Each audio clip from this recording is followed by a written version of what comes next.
Hello friend, जय माताजी। आज આપણે બનાવવાના છે ગુવાર બટેકાનું કોરું મોરું શાક। આપણે ગેસ ઉપર તો પેલું ગરમ થવા મૂકી દીધું છે। આપણે તેમાં તેલ નાખશી। જોઈતા પ્રમાણમાં તેલ નાખવાનું। તમે લોકો ઓછું ખાતા હોય તો ઓછું, જાજુ નાખતા હોય તો જાજુ। આપણું તેલ ગરમ થઈ ગયું છે। આપણે રાઈ નાખશી અડધી ચમચી। રાઈ આપણે ફૂટવાનું બેસે એટલે જીરું નાખશી અડધી ચમચી। થોડીક આપણે હિંગ નાખશી। હવે આપણે જે ગુવાર બટેકા સુધાને રાખ્યા હતા તે પાણીમાં નાખી દીધા છે। હવે આપણે તેનો વઘાર કરી લઈશું।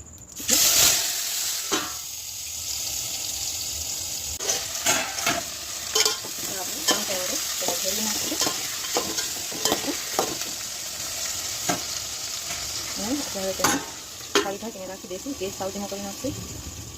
हवे आपणे गुવાર बटेका चढ़े छे तेनी 4-5 मिनिट थई गई छे। हवे आपणे तेमां हळદર अने मीठुं नाखी दईशुं।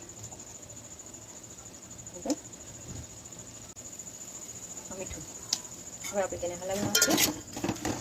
गुવાર बटेकाने 2.5 मिनिट देवाना छे, वराळमां चढ़वा देवाना छे, तेथी बहु सरस टेस्टी शाक बनी जशे।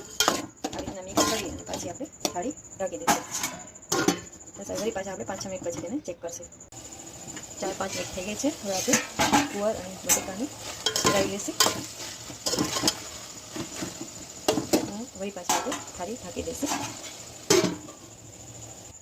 हवे आपणे पाछा चेक करी लेशुं। गुવાર अने बटेका अने गुવાર 50% जेटलो चढ़ी गयो लागे छे, जे आपणे मिक्स करवा दईशुं। हवे आपणे पाछा चेक करी लेशुं। आपणा बटेका अने गुવાર કેટલા ચડ્યા છે।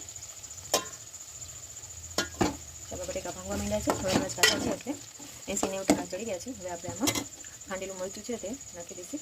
આ આદુ અને લસણવાળું ખાંડેલું મરચું છે। ચાલો, મારી પાસે હાલનું પડ્યું છે। હવે આપણે તેને મિક્સ કરી લઈશું। દવાથી મિક્સ કરવાનું છે જેથી આપણે બટેકા ભાંગી નથી। આ રીતના એકરસ કરી લેવાનું છે। બધું મિક્સ કરી લેવાનું છે એટલે બધું મિક્સ થઈ જાય। આપણે જે ખાંડેલું મરચું છે તે મિક્સ કરી લીધું છે અને આપણે બટેકા હજી થોડા કાચા છે એટલે આપણે પાછી થાળી ઢાંકી દઈશું અને તેને ચડવા દઈશું। ગેસ આપણે ધીમો જ રાખવાનો છે। આપણે પાછા ચેક કરી લઈશું। આપણા ગુવાર બટેકા ચડી ગયા છે। દેખાય છે સાવ શાક આપણું બળી ગયું છે અને આપણા ગુવાર અને બટેકા છે ને તે ચડી ગયા છે। સાવ ચડી ગયા છે બટેકા આપણા। હું બતાવું છું। બટેકાનો વઘાર થઈ જાય છે અને ગુવાર પણ ચડી ગયો છે। હવે આપણે તેમાં ધાણા જીરું નાખી દઈશું। હળદર મસાલો નાખી દઈશું પછી હળવા હાથે તેને હલાવવાનું છે। આખા શાકમાં મેં ક્યાંય પણ ગેસને ખાસ કર્યું નથી। વરાળમાં ચડવા દીધું છે, એમને થાળી ઢાંકીને થાળીમાં પાણી પણ નથી નાખ્યું અને શાક આપણું એટલું સરસ ચડી ગયું છે। આપણું શાક બનીને તૈયાર છે। આ શાકને બનતા વરાળમાં અડધી કલાક લાગી છે।